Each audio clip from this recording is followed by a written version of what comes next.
as well as Miss Louise. Good morning. It's a pleasure to have both of you guys here greeting us in studios. Morning, Sabrina. Good morning, Cabrina. Thank you for that welcome. It's a little odd. Most times I get called by my first name and Miss Wilson gets called by her surname, but Cabrina twisted it around this morning. Welcome to our listeners, our new listeners, and our regular listeners. I'm here with you today, Fawn Minviel, along with my colleague. Welcome back, Louisa. Louisa has had a little break. So this morning you will be hearing her voice a lot more than mine. Her wonderful, sweet voice, much more than mine. Today we are going to speak about hand hygiene. Hand hygiene World Hand Hygiene Day is being observed on Sunday, the 5th of May, which is next week, Sunday.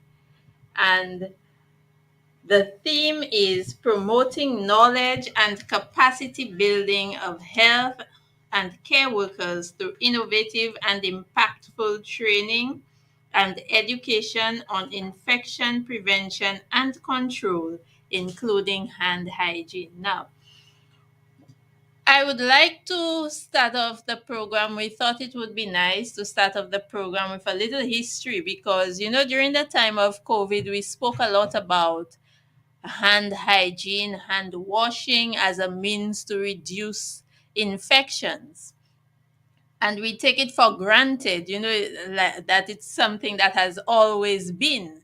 So we're going to take you back a few years, a lot of years, and give you a little historical perspective, a little history of that whole issue of hand washing and hand hygiene in terms of reducing infections. So, in Europe in the 1840s, many women were becoming ill. They were getting ill and dying shortly after giving birth to their children.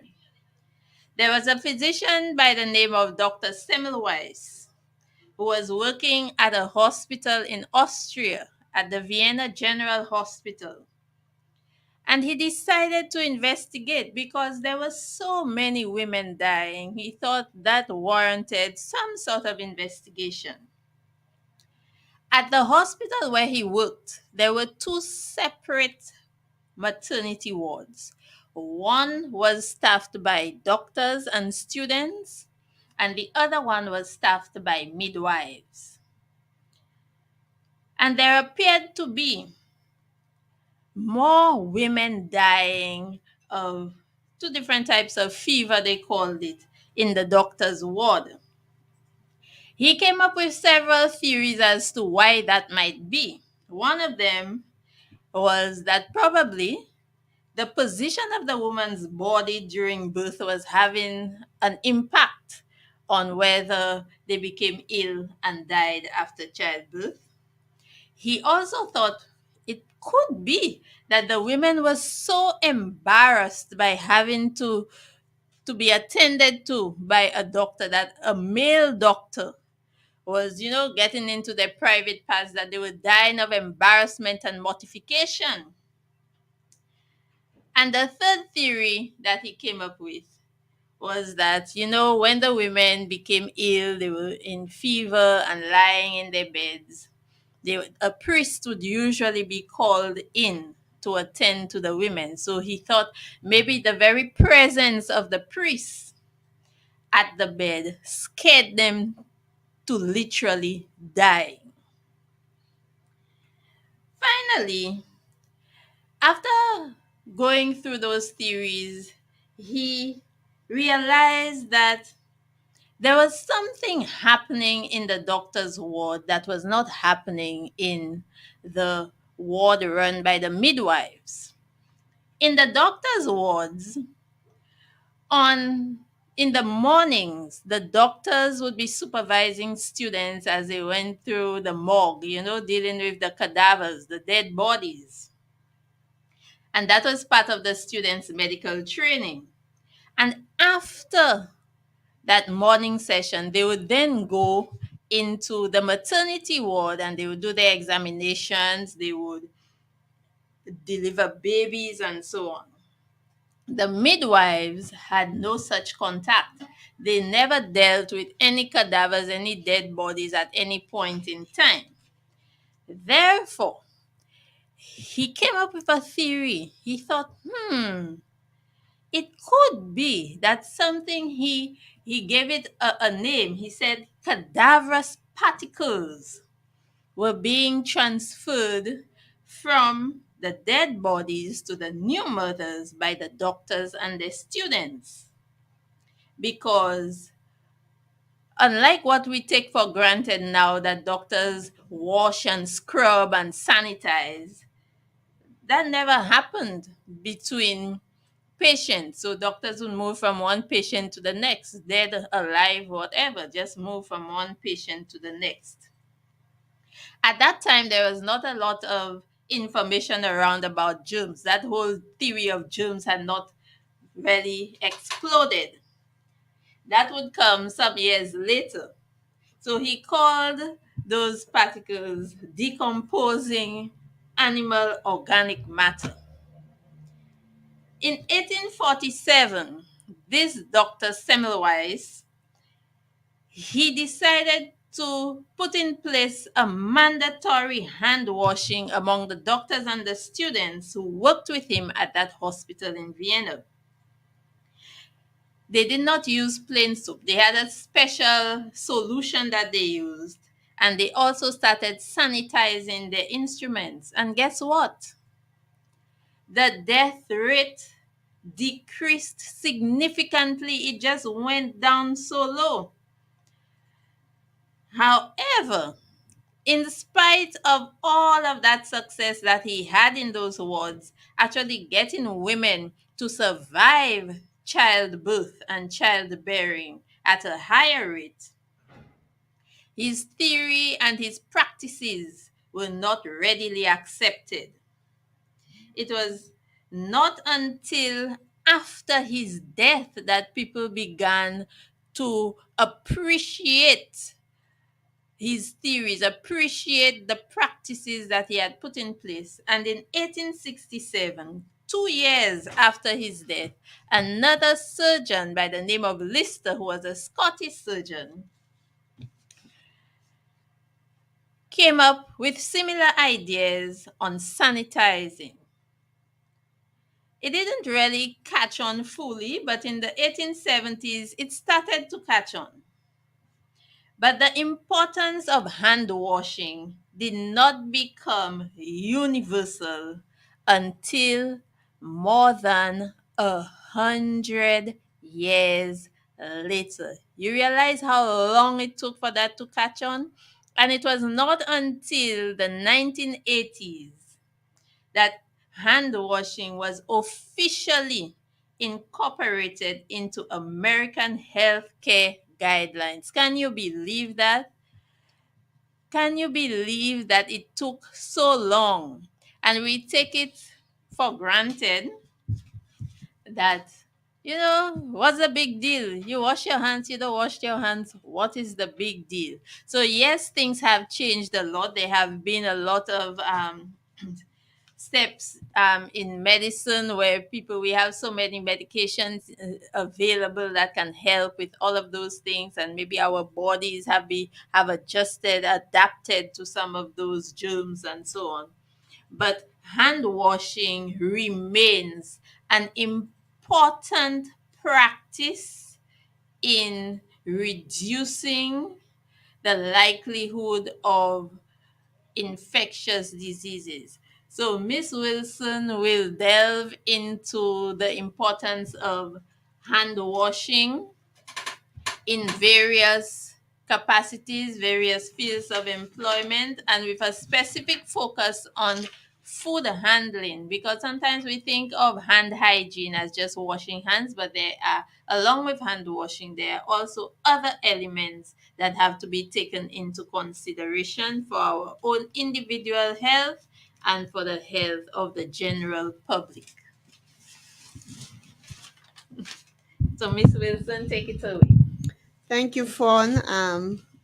I myself learned quite a bit this morning about the history of hand hygiene. Um, to tell you the truth, people always say it's after people's death that you really, appreciate what they taught, or, you know, you learned quite a bit from them. That's when people really recognize somebody's worth. And I can say that with hand hygiene, many of us take it for granted, but the significance of hand hygiene is so important, and people don't see the significance until you know something has happened and they realize if only they had washed their hands properly, not wash their hands but wash it properly, and they had taken that step. So again, with the slogan, Fon said the theme, but the slogan is why sharing knowledge about hand hygiene is so important. And why it is important is because it helps stop the spread of harmful germs in our healthcare system and all around us. So, you know, hand hygiene, like Fon said, it saves lives. It can save yours, it can save mine, it can save many more. And that is what hand hygiene is about. And we want to speak a little bit about in our healthcare system why it is important for doctors, our nurses, to ensure that they wash their hands properly. And one of the reasons is that, lack of hand hygiene can cause infections, unnecessary treatment, and patient death. You say, but Jay, if they don't wash your hands, how can that kill somebody? Of course, contamination, cross contamination, all these things can happen. And that is why most times when you enter the doctor's office or in the nurse's station, you always see a sink with hand soap. Although some of our healthcare system are not designed for such, but many times you see our nurses or our doctors get up and go and wash their hands because it is very important as it relates to making sure that there is no contamination from one person to the other. Yeah. So the other thing is when you enter a room, it's always wise to see that your healthcare professional see that they wash their hands before attending to you, because sometimes the doctor call one person, you go out, somebody else come in, so you have to observe that the doctor washes their hands, because wearing gloves alone is not enough. You have to practice hand washing. Another thing you have to be mindful of is our health professionals when it comes to healthcare and jewelry. And this morning I had that liberty of reading about fingernail care, especially for our healthcare professionals, especially for our ladies who likes to wear the artificial nails. That goes for our nurses, our CHs, our attendants. And it says germs can live on the artificial nails both before and after using an alcohol based sanitizer and hand washing.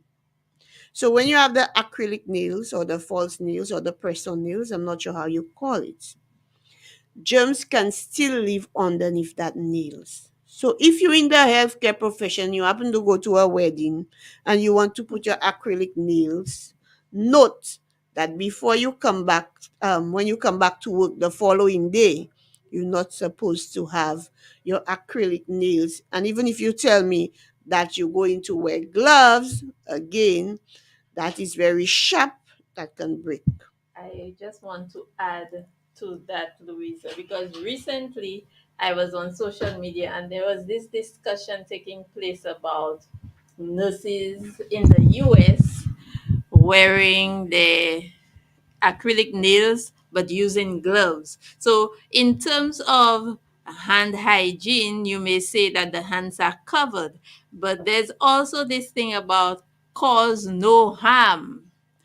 And women were complaining that they had had nurses examine them to touch their cervix and so on with those nails. And can you imagine those nails when you're trying to locate? You have to insert, they have to insert their finger all up inside to find your cervix, examine your cervix.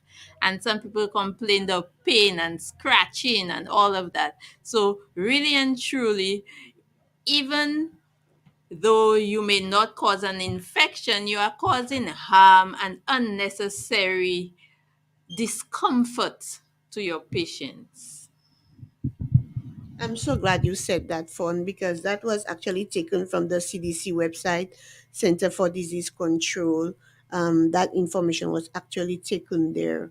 And it said it is recommended that healthcare providers do not wear artificial nails or extensions when having direct contact with patients at high risk, especially those in intensive care units or operating rooms. So they're recommending that our healthcare professionals do not wear artificial nails. And they said you can keep your natural nails less than quarter inch long. And that's what they're recommending. They said, and another thing they spoke about was the rings. And they say some studies have shown that skin underneath rings contains more germs than comparable areas of the skin on fingers without rings. So a lot of people, those persons with their wedding band, sometimes they do not want to take out the wedding band or the engagement ring.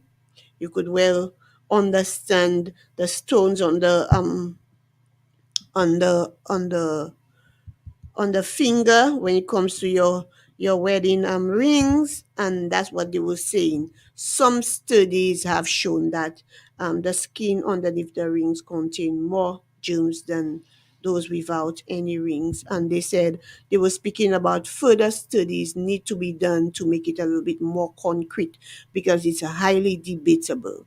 Yeah.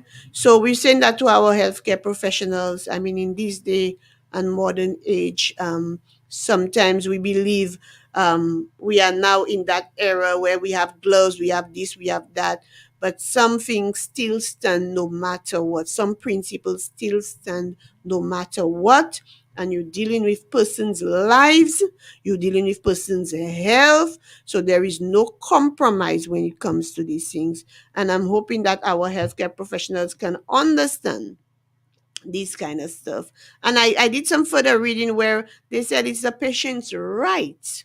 It's the patient's right to ask our healthcare professionals to wash their hands before attending to them, or with the nails, it's the patient's right to speak about it with the healthcare professionals. So, having said that, I know I'm going to get some beams, but that's all right. That's all right because that's one of the reasons why we're here. And when it comes to our health, our community people, our own family members, there is no compromise. And I am hoping that people understand these things.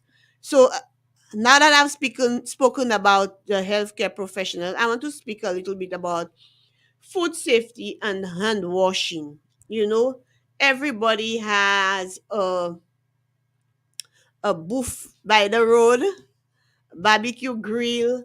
Um, I'm not here to burn bridges with anybody with their business, but it's how you do your business that's the most important thing.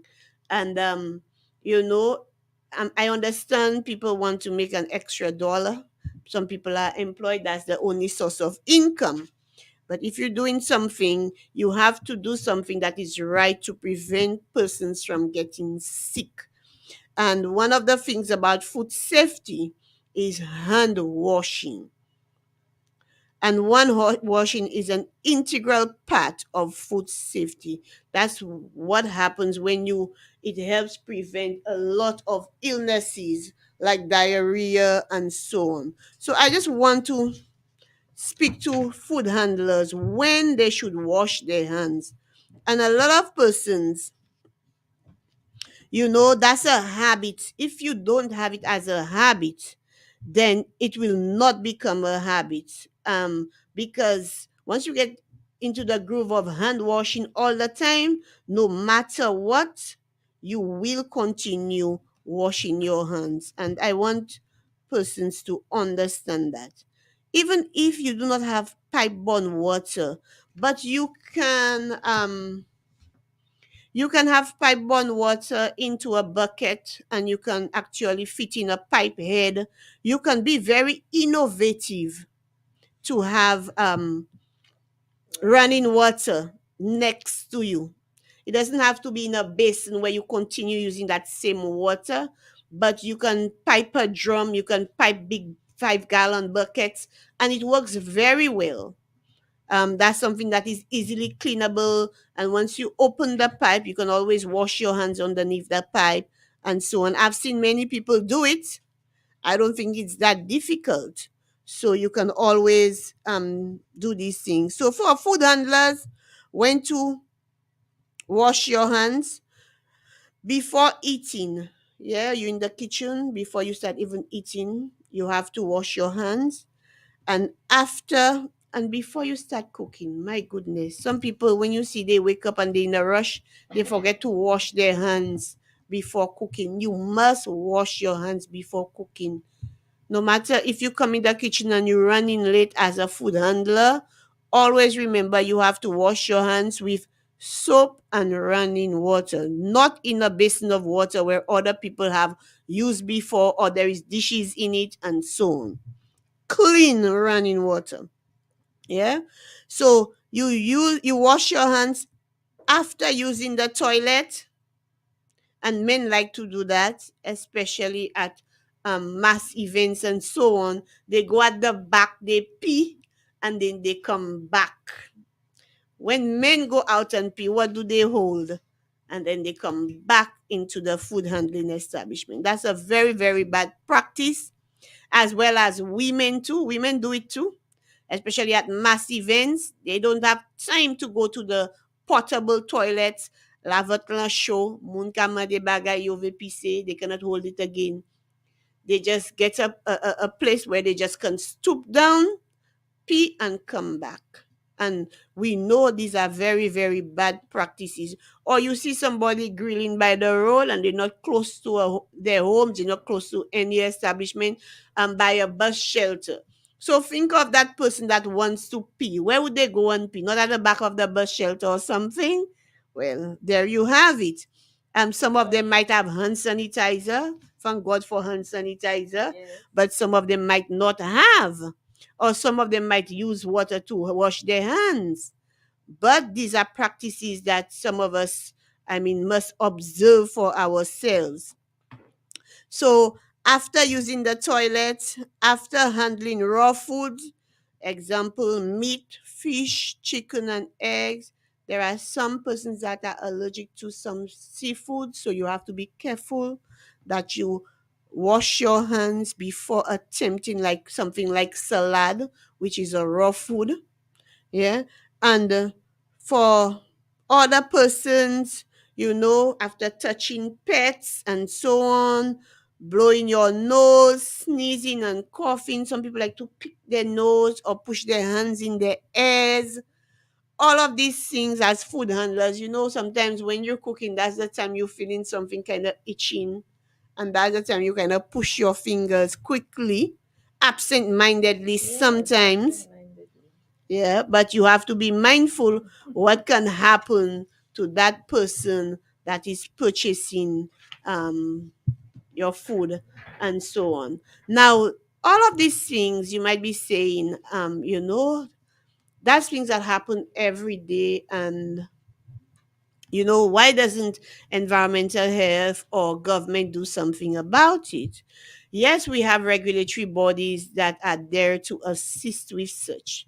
Imagine you have 50 vendors. Every community have, let's say, 5 people doing grilling on a Friday night, and that's their only source of income. So the best you can do is to guide these people. We're not all about closing people down or shutting people down, but to guide them to prevent foodborne illnesses, and that is one of the most important thing. Even when they inspect your establishments, you realize there is a part on the form, on the personnel, where it says hand wash, clean, good hygienic practices. And that's one of the things you will find an officer will do. They might stand up and they might observe who's washing their hands at what particular time.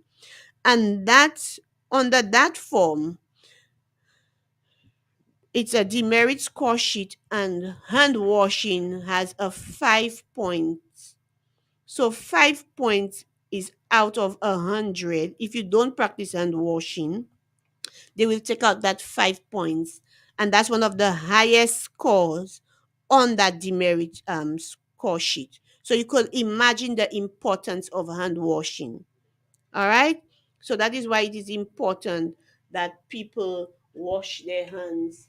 And one of the things I want persons to understand is that when the officers inspect your food establishment and so on, they are guided by the public health regulations and or the Public Health Act and under the food regulations. So I just want to read a little bit about what the regulation states. And that is just the food regulations.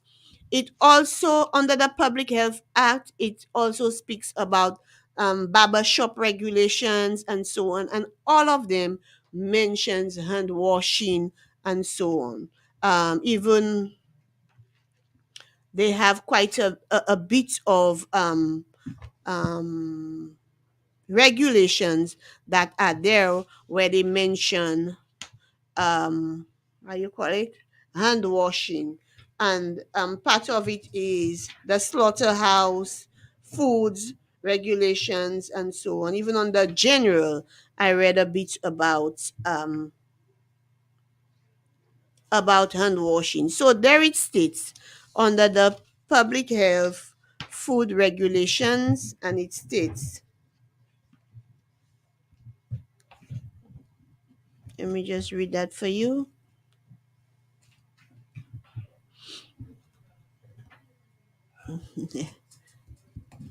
Thank you, Fonny.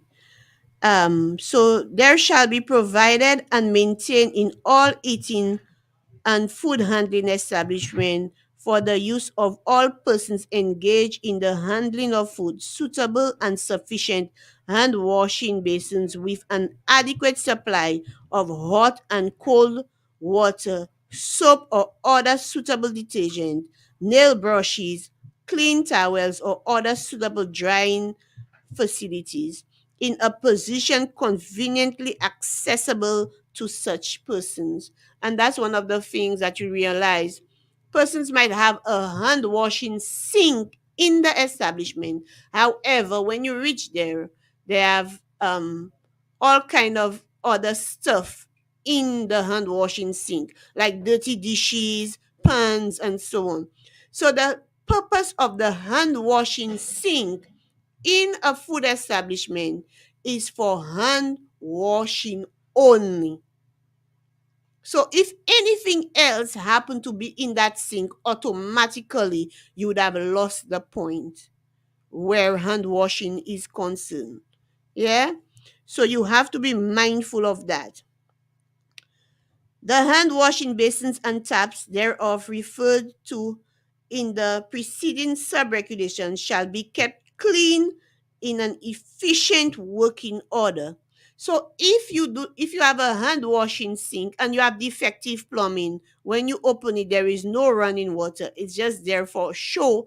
You will still lose the point for hand washing. Where do you wash your hands?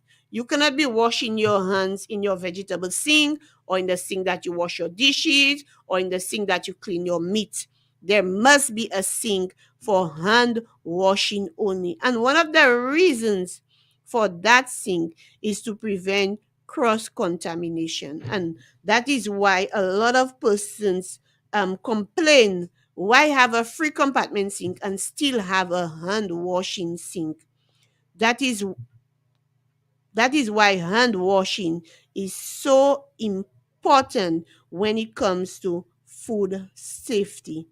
And persons need to understand why they need to have a hand washing sink at their food establishment. So for the persons that are the itinerant vendor that do not have a enclosed building, that is why we spoke about the makeshift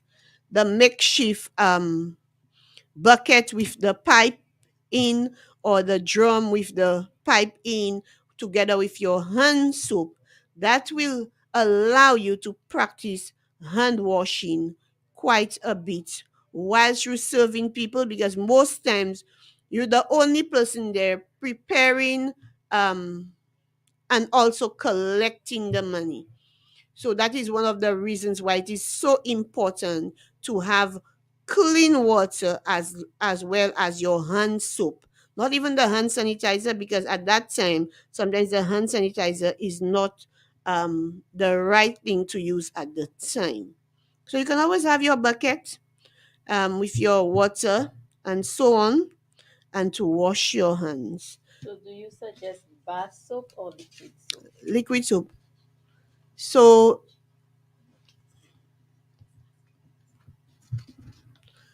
one of the things is that you can have your liquid soap. Or for bath soap, no, definitely not bath soap.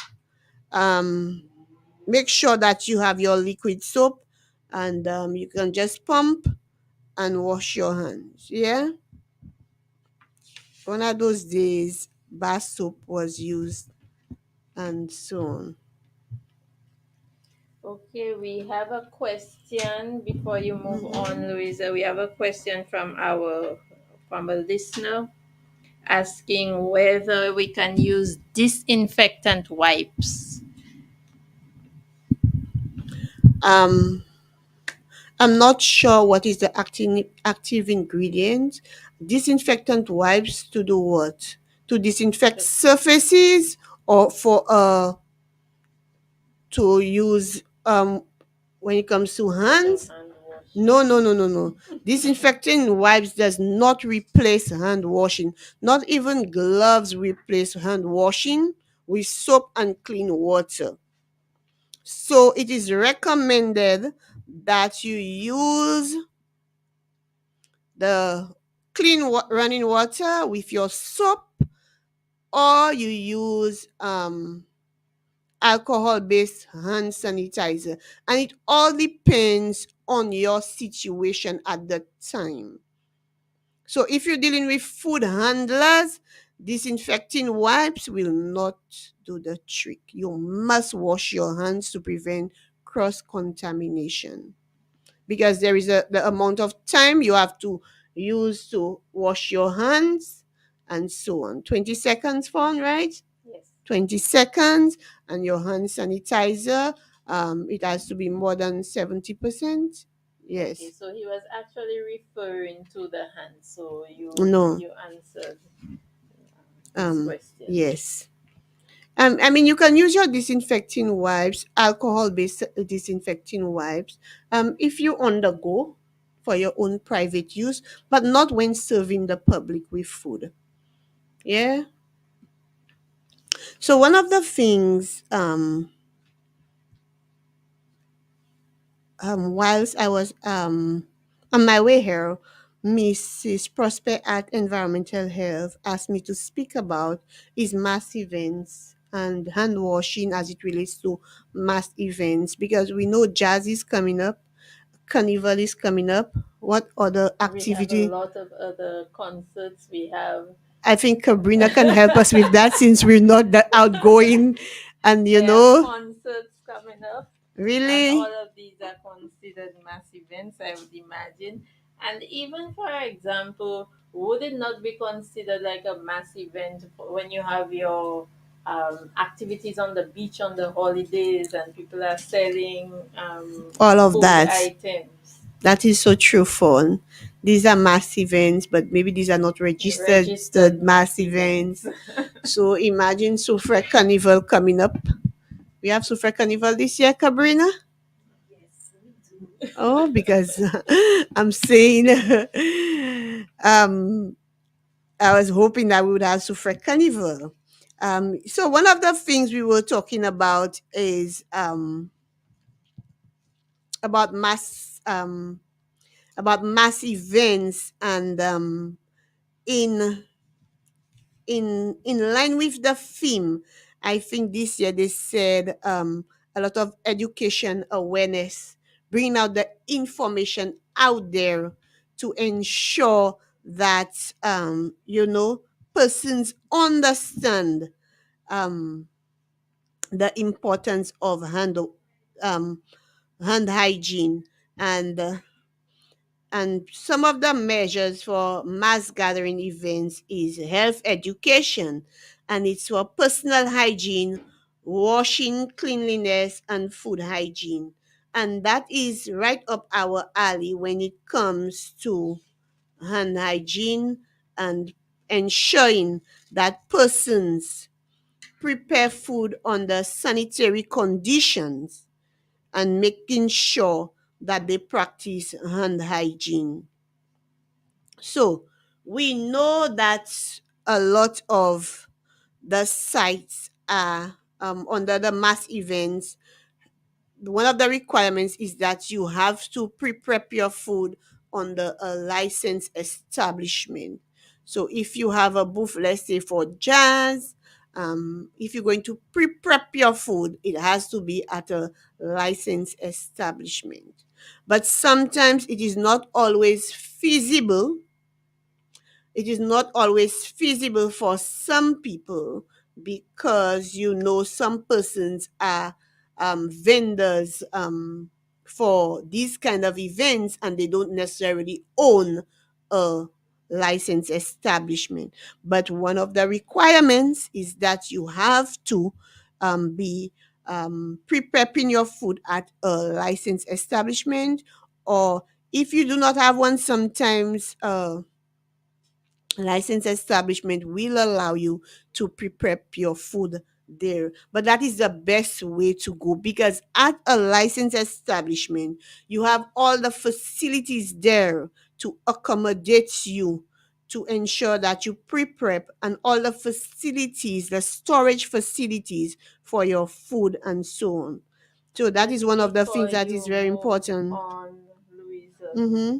is there a list that is accessible to vendors so that if they would like to have that sort of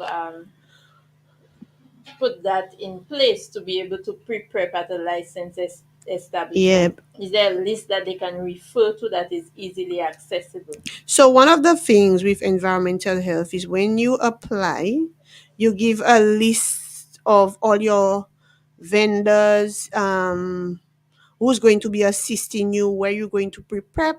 So they have a special meeting with the vendors. So all vendors will be well notified, and they will take it from there. Yeah. Yeah. So one of these things about mass events, you must environmental health, that's part of the overall requirements for mass events. Environmental health must be part and parcel, especially where food is concerned. As long as food is being sold, whichever organizer must go through environmental health also. And they're part of that group where they go on site, they watch where the booths are going to be located, where the toilet facilities are going to be located, where the pipes are going to be at, and so on.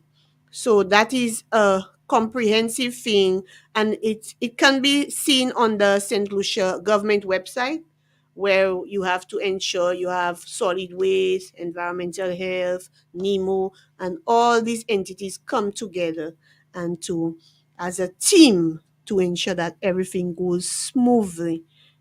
So it's on the government website for mass event, the requirements for mass events. So that's one of the things environmental health normally does. The organizers normally send the list of their vendors, and then the vendors come in, they give the vendors all the requirements, and they have some training with the vendors. Yeah. Now, I just want to go back a little bit. I'm Mhm. back in my interviewer mode, apparently. Apparently, don't forget I no longer work at environmental health. I want to go back a little bit. We are talking about mass events, but we have not really defined what a mass event is. How would one know whether whatever it is they're planning would be considered a mass event? Um, it all depends. For example, if you're having a beach bash where you have more than, I can't really remember how many persons you must have. As long as you're going to be engaging the public, that is, for example, you have a cockfight, you have a day planned, you have, let's say, um, any event that you're going to have where the public is invited, a certain number of persons, I think it's regarded as a mass gathering. So therefore, I cannot give you the direct definition as it relates to what it is, but any event that you're going to have, you must, um, I think, more than a number of persons, as long as it's not a family gathering, then you need to. That's what a mass gathering Well, is. apparently, we're having a lot of unregistered mass events. Well, you might think it's unregistered, but that doesn't mean it's unregistered, because one of the things, there is quite a bit of police intervention.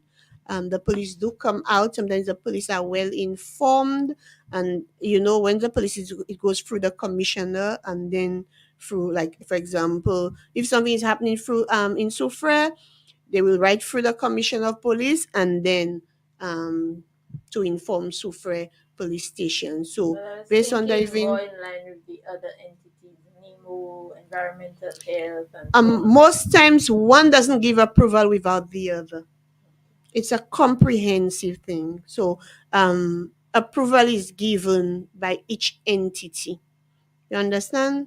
So environmental health will not give overall approval if they don't have if the commissioner have not given approval, if NEMO have not given approval. So there is a level of networking. One might give it before each other, or they might have last minute approval. But in the event, all approval has to come in before, you know. But with everything else, sometimes some people might get away with, but most times when they have mass events, a lot of people think that persons don't have approval, but they do.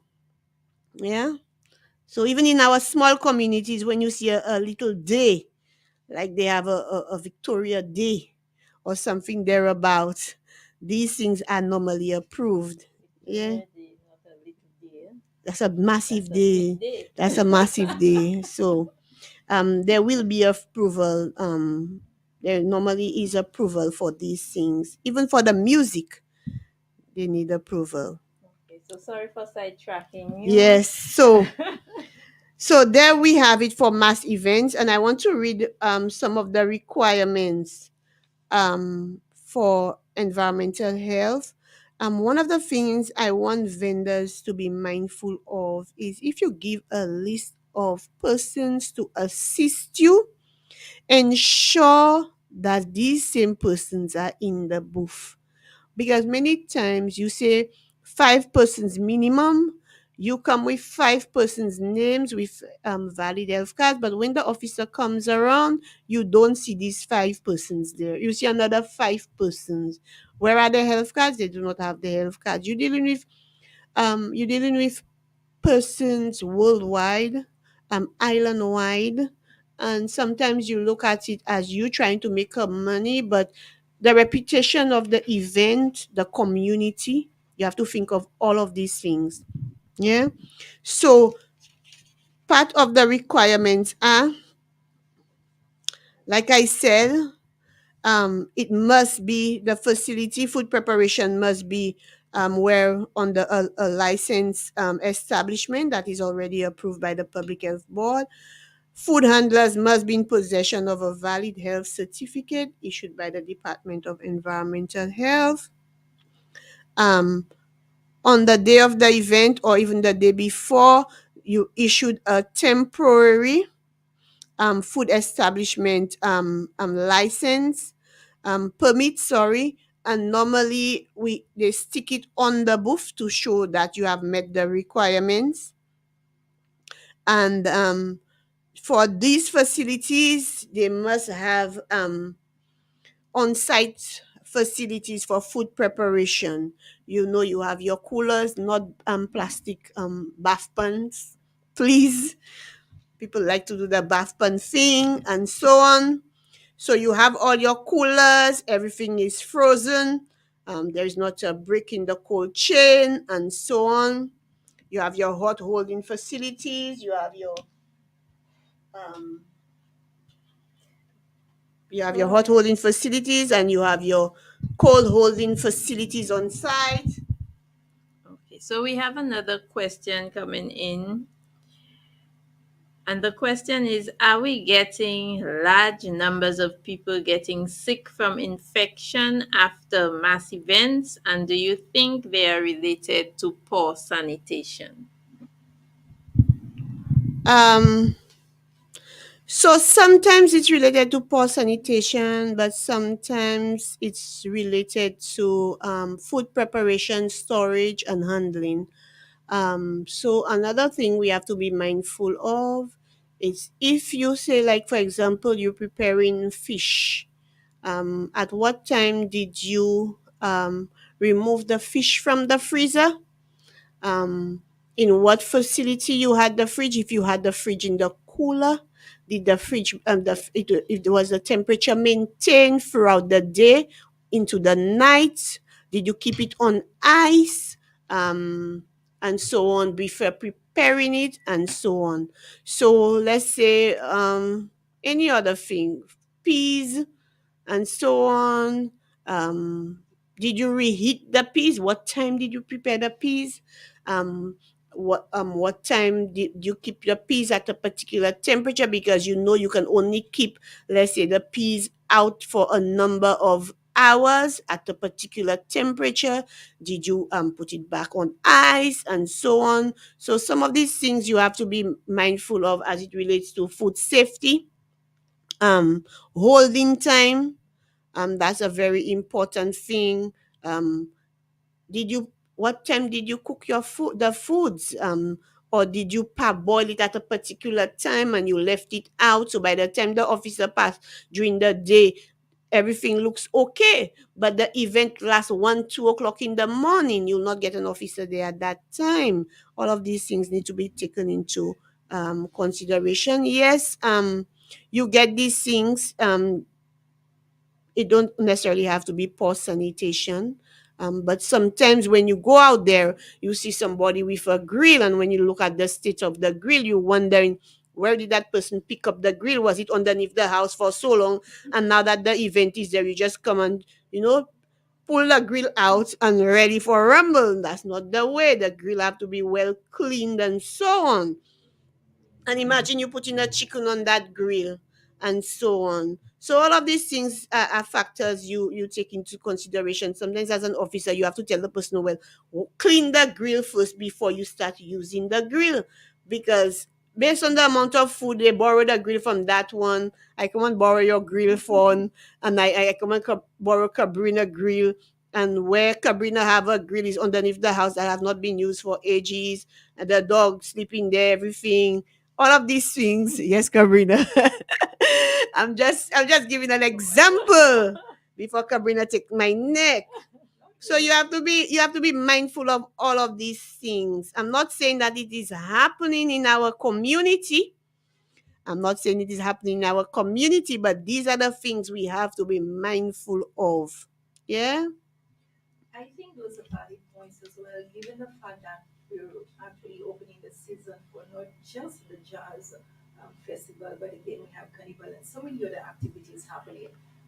In the aspect of the grill, are there any particulars in terms of how kind of what should be used to clean it as well? Because we know that we're putting certain, especially meat products Mhm. there. And also, I think it is wise to have a layer of foil is the best material that can be used to cover it and then you place whatever product that is going to be treated on there. Well, I do not know for foil, but there have been some controversy as it relates to the use of aluminum foil. But I feel, based on the requirements that they have there, they say barbecue grill must be equipped with covers. So you do not leave it must be cleaned and equipped with covers. So you don't have that open grill where it's exposed to dust and so on. So that is what one of the requirements they're asking for the mass events. Yeah. So I'm hoping that persons will have covered grill. And again, sometimes we ask for covered grill, but it's not everyone that might have a covered grill, but covered grill would be the best. Yeah. Yeah, because sometimes you go out there and you see somebody have free grills and none of them are covered. Can you ask that person to stop preparing the food? Well, in Well, cases like that, what substitutes are there? well, sometimes a word of caution, a word of caution to prepare the person for the next time. It might be the person's first time.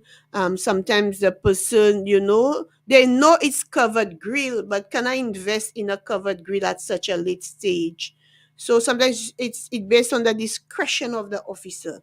No, you cannot use that grill. Yes, you cannot grill that. Or find another alternative. Start frying. Do something else. Yeah.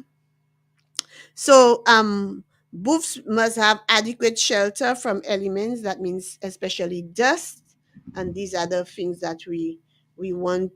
And food items must be stored on stands and pallets at least 6 inches off the floor. And that's one of the things I hate to see the most. You have a basin of how you call it, dough, and the basin is on the floor. People tend to forget themselves at mass events. Sometimes the buffet is so small and they come with so many things. You have how many cases of drinks, how many coolers of food, coolers of drinks, and based on the size of the tent, sometimes it makes it very impossible. And some persons are not very organized, or the number of persons that were supposed to come and help them on the day of the event, they don't have these people, and that's a big investment for them. But you have to be mindful. You have to plan. You have to plan and plan well. So you have a plastic crate of beer. Keep it on the plastic crate of beer to elevate the food items.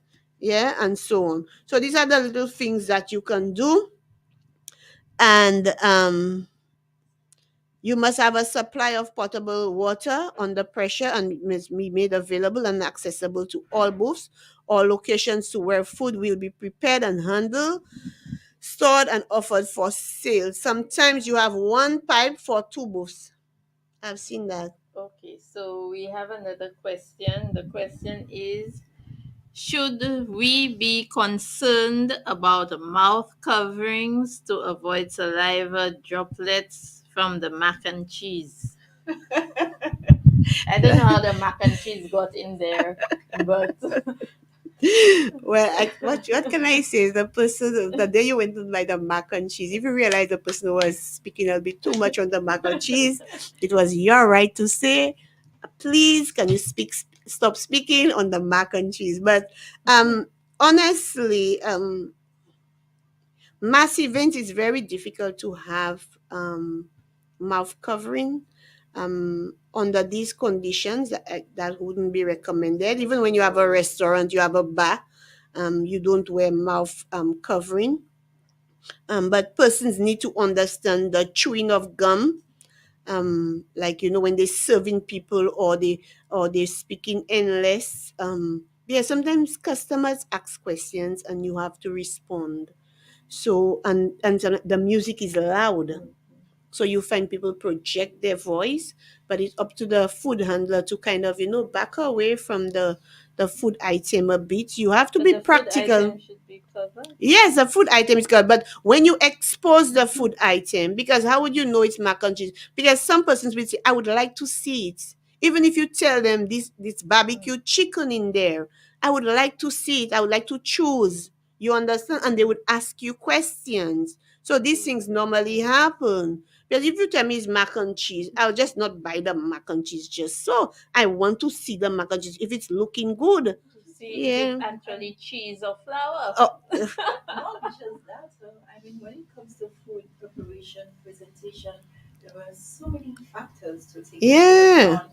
For example, we have to look at the organization, we have to look at the hygienic purposes as well. Mm-hmm. We also have to consider a lot of the times we see these things happening, and I tend to have a problem with it. If you're into food, there are particulars. Your hair shouldn't be all chopped up to shoulder length. It should be in a net or a bun. Mm-hmm. And sometimes those things, I mean, you see basically every day in different restaurants in and around Mm-hmm. South Hertfordshire.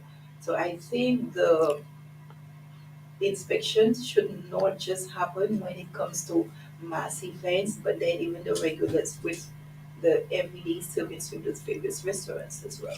Yeah, that is true because part of the requirement is food handlers must be properly attired, aprons, hair restraints, food coats, no sleeveless.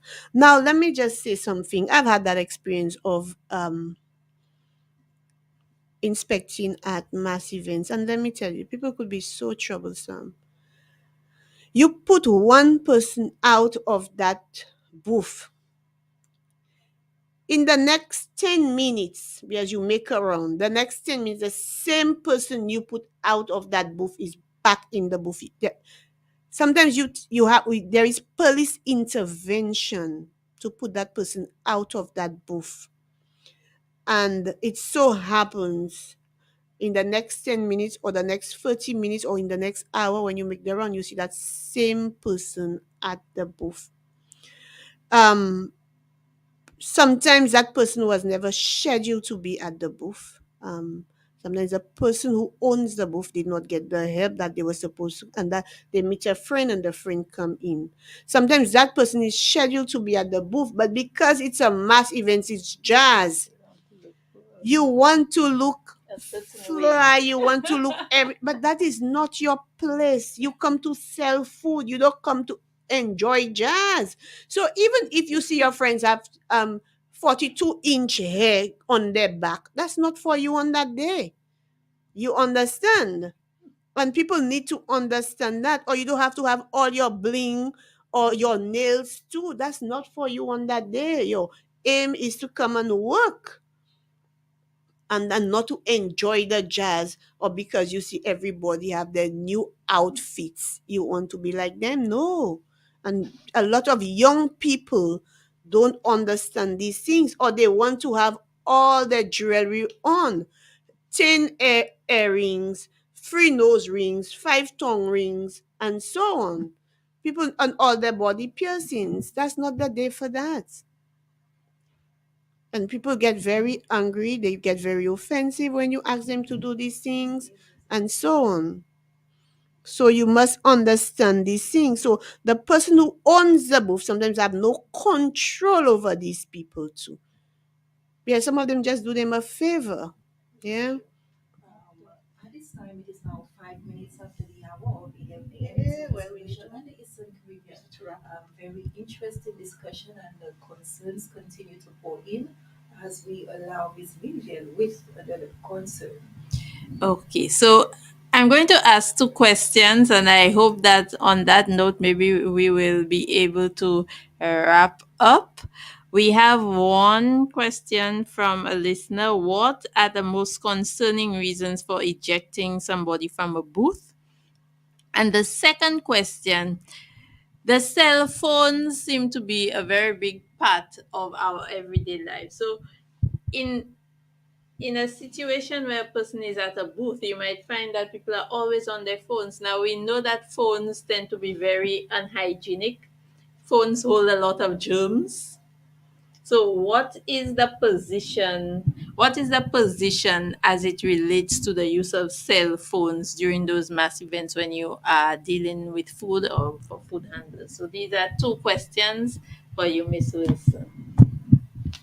So first of all, issues why somebody will be they ask you to leave the booth. One, if you're not one of the persons, because the booth owner has to give a list of the persons along with valid health cards of these persons that will be assisting them. So if you're not on that list and you do not have a valid health card, that is reasons for you not to be at that booth. Okay? The other reason is if you're not properly attired. Like we were saying, your hair is flying out there. You have all your jewelry, you have all your nails, and so on. You have sleeveless because when you lift up your arm, they're not supposed to see underneath your arm. So if you come with a spaghetti strap or you come with something very fancy, by the time you lift up your arm, everybody can see underneath your arm. Remember, you serving people food, drinks. So by the time you start sweating, you on your feet for the whole day. Just imagine that. So that is why they're asking you to be properly attired. And with the hair restraints, it limits hair from flying on people's food. I mean, you come, you have your fancy hairstyle. Some hair restraints cannot handle that fancy hairstyle. Be practical because you have all these heavy braids and you have a little hair net.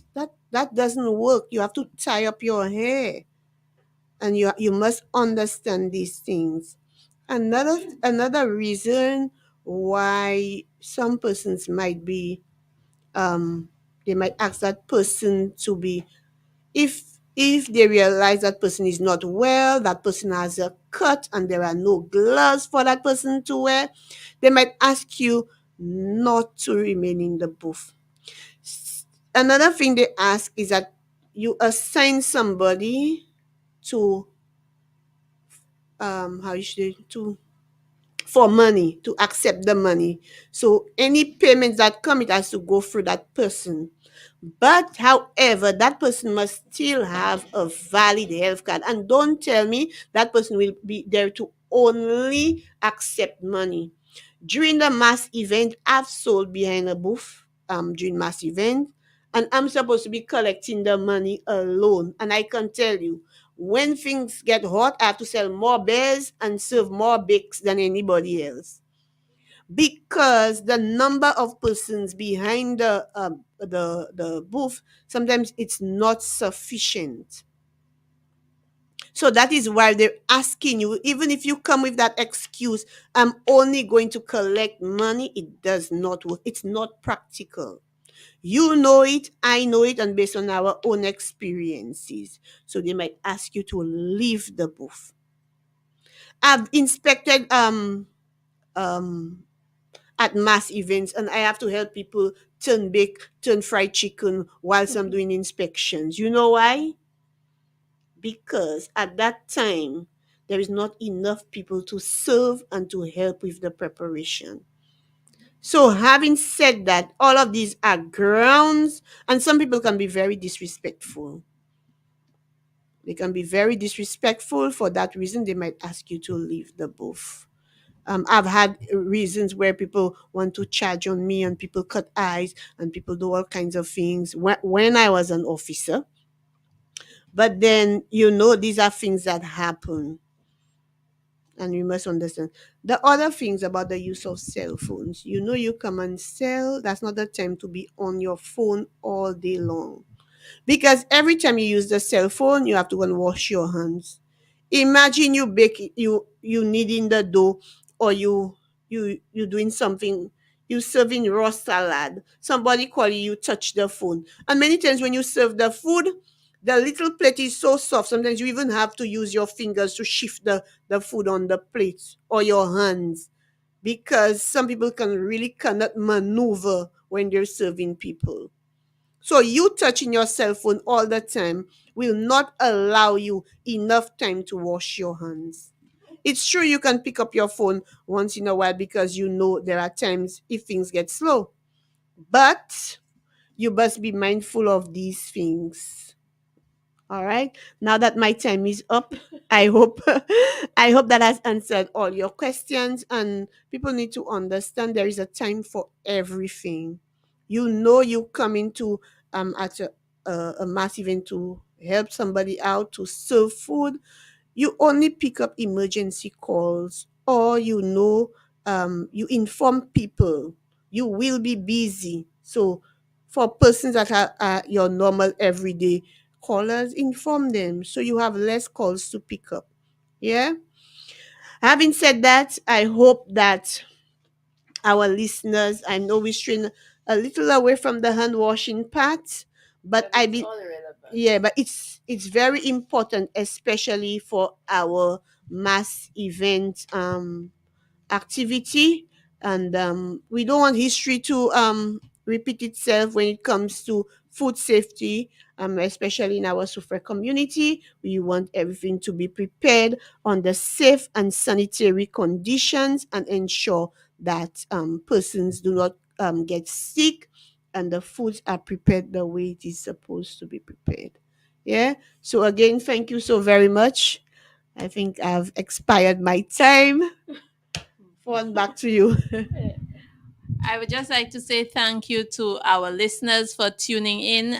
It was very informative for those of you going to be participating in the mass event. If you have any questions, please direct them to the Environmental Health Division in Soufre, Vieux-Fort, Castries, wherever is closest for you. Shout out to Sheldon Lionel and Adelta Boyens for participating on our Facebook live stream.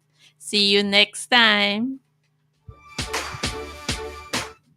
minutes after the hour, it's been a great pleasure to be here and facilitate Monday's edition of Casualty 911. To you, I say have yourself a productive day. Likewise, our listeners as well. Please stay tuned. We're running some as we continue the vibe right after.